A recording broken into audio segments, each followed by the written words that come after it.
NJ.com's Jordan Raanan, our buddy. He covers the New York Giants, and he does it so damn well. And Raanan, your story today indicated that the Giants, despite the fact they have needs at positions, it's okay they didn't trade. Why is it okay that the Giants didn't make a trade before yesterday's deadline?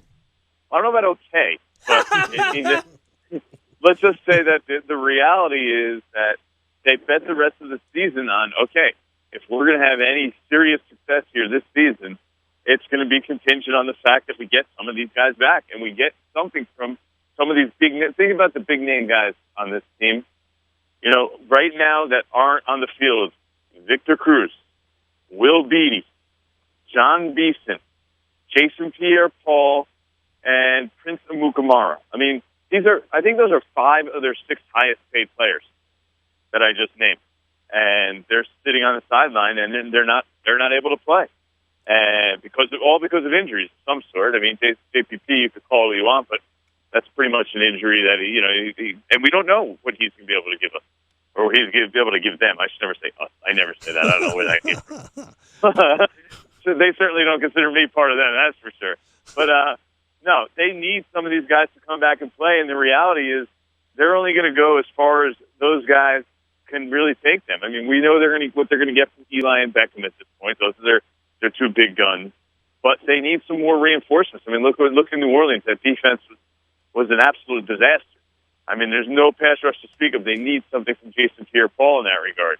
Now, whether these guys are going to come back and be the same players they once were, I think that's pretty much unrealistic for pretty much all 5 of them, because they're all going to have their limitations. And JPP's got the hand. Cruz hasn't played in a year. Prince Amukamara is pretty much going to try and tough it through a pectoral injury, that he tore his pec. Will Beatty hasn't played at all in 8 weeks, 9 weeks before he probably comes back next week against the New England Patriots. So to expect these guys to come back and be as good as they maybe once were right away is unrealistic, but they need something from these guys, something, anything, and just give, 2, even if it's 2 or 3 of the 5 guys we named, they need it. So that's what their season's going to come down to, is how much better can they be when these guys get on the field, and how much can they get from them. So do you think they should have made a move?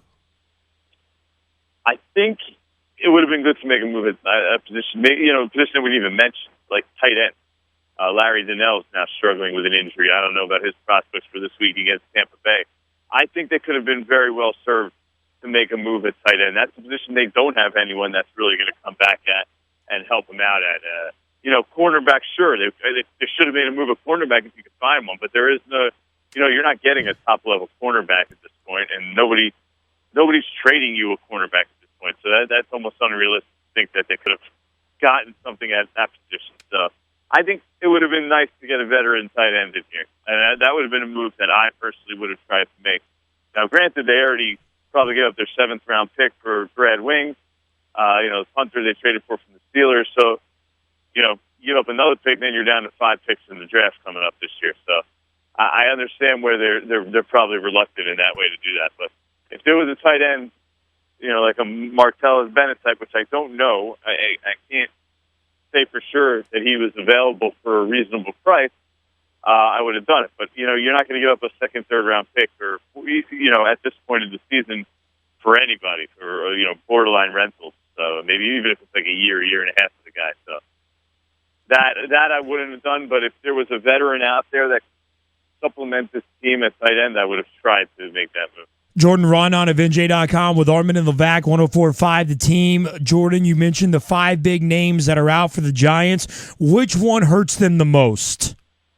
Well, that's what I was thinking. Let's say we had to rate which guys they need the most, right? There's a difference between which guys can give them the most and which guys do they need the most. JPP they need the most because he's at a spot where I've never really seen a team be this impotent at pass rush. I mean, they're just terrible. They cannot get near a quarterback. They can't even get close to a quarterback. So he's at the biggest position of need. So I think if I had to make a list of guys I want back, and out of those 5 guys, and then I need back, he would probably be at the top. I think Prince would also be at the top because the Giants have 2 cornerbacks, and after those 2 cornerbacks, BRC and Prince, there's just a humongous drop-off. So, I probably would go JPP and then Prince. I think if you could have Victor Cruz back, it would make the offense just way better and way more dangerous if they had another option. But because of they're getting by at that spot, so because that's not as big a need, I'd probably go with the other two spots. Even offensive line at this point, I wouldn't put Will Beatty at the top because they're getting by. They're working around the fact that they're not that great at protecting the edges in the pass rush. So again, with me, Jason Pierre-Paul number 1, Prince number 2. I mean, John Beeson. I don't really know what John Beeson can even give you at this point, even if he does come back. So I'm going to put last at this point. Jordan, when I look at the list of the 5, I'm going to give you the name. You give me the week you think they'll be back. Does that work? Okay. Let's start with Beeson. Oh my God, John Beeson. Give me week. What are we in 9? So week 10 Patriots. Let's actually let me amend that. Week 12 after the bye. 12 after the bye. What about Prince? Week 10 Patriots. Ooh. Victor Cruz. Week 12 after the bye at earliest. And to remind everyone, we're entering week 9. Right. So week 12, we're talking 3 weeks from now. Right. 2 games, 3 weeks. Jason Pierre-Paul. We got 10 as the Patriots, 11 as the bye, 12 as they come back. They play with the Redskins on Thanksgiving weekend. Right. Jason Pierre-Paul? I'm going to go with this week. What? This really? Week versus who are they playing? The Bucs. This Sunday versus the Bucs. Has he put on pads, full pads yet? He did. He did last week. The Giants actually practice on Saturday nowadays with they have like a 45-minute practice in pads or 30, 40 minutes. Up tempo. He was out there in pads, and he was out there today, and he's getting reps, real reps. They're gonna see if he can play and give him anything. I mean, look, have you seen this team's pass rush? Yeah. If he can go out there and give them anything in that regard, because look, they're not going to put him out there and say, hey, you're going to be a 50, 60 snap kind of guy anyway. It's going to be like you're a 15 snap pass rusher. Go out there and run after the quarterback a little bit. Let's see what we can do. Who does he replace on the roster? Wow. I don't know. They have a couple excess guys.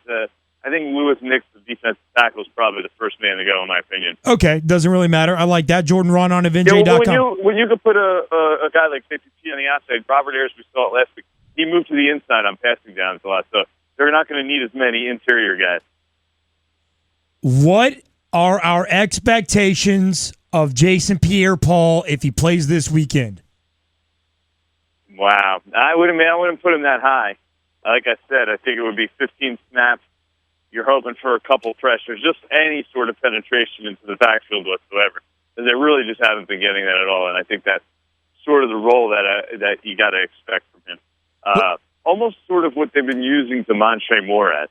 He'll be like the mirror image to Demontre Moore on the other side, like the two of them as the two edge rushers coming in and pass rush specialty only packages. I think that's kind of what you can expect at this point. And let's be honest, in Demontre Moore in those snaps, what have you really seen? You haven't gotten that much, although he does lead the team at 3 sacks, by the way. But every game by game, what do you see from him? You see a couple pressures, maybe a quarterback hit. So I think that's pretty much what you're looking for. But Tish said he shakes hands. If you're lucky. But Tish said he shakes hands just like he always did. It should be fine, right? Hey, you never know. You know what? I mean, I have no idea what he can do, just like everybody else. I mean, no one realistically has any clue what he can do, right? But I will say this: you see him out there, you see him practicing. He doesn't have like a huge club or anything on the hand. I saw him pick up a football with the one hand and palming the football. And to be honest with you, that's something I didn't even know if he could do. You really didn't even know if that's something he could do, is hold the football in the hand. And when you see things like that, you're like, okay, maybe he could do a little bit more than we thought. So the expectations are low. I think that has to be the way you start, and you just hope for anything, and anything you can get out of it is sort of a bonus. Strength not an issue then. He looks like he's playing weight. He looks like the old JPP, so to speak. He's definitely a little slimmer, but I think that was sort of the plan anyway. Okay. He used to be a power player. Like this idea that he was this total speed rusher off the edge. I'm not sure that was even accurate. That's even accurate the last couple of years at all. I don't really see that. He wasn't just blazing speed. He was more of a power guy. He was actually his best skill last year was as a run defender. But I think now he's more of a speed rusher, maybe someone who maybe even will stand up a little more and is going to try and be a speed rusher off the edge. Very similar with DeMontre Moore is, really. So, all right, we got one name left, Will Beatty. When do you see him coming back? Week 10 versus the Patriots. Ooh. Giants have until next Wednesday to kind of make a decision with him. They have to put him either on the active roster, elevate him to the active roster, or IR him for the season. So, I think next week versus the Patriots. And my guess, I think Will Beatty at right tackle is going to be the way this team is going to go with that. Got it. Your confidence in our buddy Jeff Schwartz and his injury that he can stay on the field the whole game this Sunday? Man, he's struggling with that foot injury. You can tell. It's been a couple weeks now. It's probably been even longer than most people realize. He struggled with it this summer. He kind of got it back up and was able to survive for a while. So I'm like 50-50 at best at this point. I wouldn't be surprised if we end up seeing... Actually, you know what? I would expect at some point to see John Jerry at some point. It's just going to be hard for him. He's trying to push through, and he's been playing through a lot of pain. And, I think it's a 50-50 proposition right now. Jordan Raanan of NJ.com with Armen and Levack. Jordan, I don't know if anybody noticed, but the defense last Sunday was absolutely beyond horrible. How much better can they fix this? That was this? to a point that no one's even seen that to a defense to that degree that bad. Will it be that bad again? Can we have hope in them? They're playing a team that is not as good offensively. So, yes, I think there's hope that they will be better. I mean, but can they really be worse? No. I guess it could. I guess VRC could have not made those two plays that he made. Then it could have been worse. But they will be better by default. I'm not sure how much better. I think they still have problems at all three levels.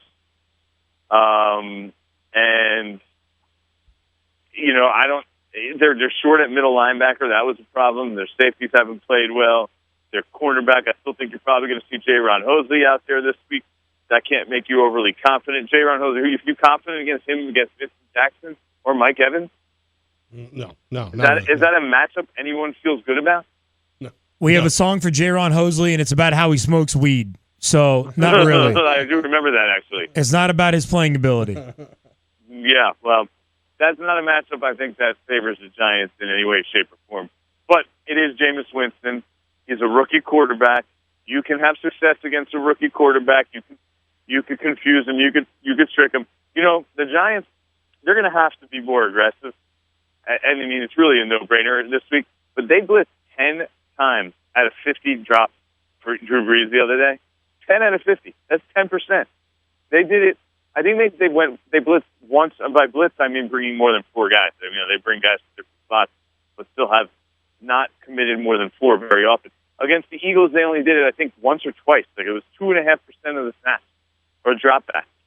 So, I mean, they're going to have to bring a lot more pressure this week, especially with the way their pass rush has been. I mean, even Jameis Winston will be able to pick them apart if they sit back there and gets 5 seconds every pass attempt. So, but no, I think they can have more success in confusing Jameis Winston. The Bucs have probably a slightly better running game than the Saints, so maybe they'll rely more on that than New Orleans did. That plays a little more into the Giants' hands. They actually did well against the run in the first half. It was in the second half when they were kind of wearing down that New Orleans did most of their run damage. So that's definitely the stronger part of this defense. It'll make them look a little better this week. NJ.com's Jordan Raanan, at Jordan Raanan on Twitter, and our producer tells us that you were a little salty that it's been a month and a half since we last talked to you, man. I'm sorry, dude. Near, far, wherever you are, my heart goes on. I was wondering which one of you guys had given me the blackball. Had put me on the list. I blame Armen. I still have my eye out on both of you to figure out which one it is. I blame Armen. It rhymes with Levack. What? Levack is the one this morning that goes. Of course, the two of you are pointing fingers at each other right now. That's shocking, right? We always agree with each How other. we got here. Raanan, you the man, dude. Appreciate everything you do. NJ.com. Check out his work. Daily Giants fans and on Twitter at Jordan Raanan. And don't you worry, all right? We'll start bugging you just every other day. Yeah, We're just you gonna asked go, for it. Oh, Raanan. All right, I appreciate it. I'll be here. I'm here every day, anytime you need.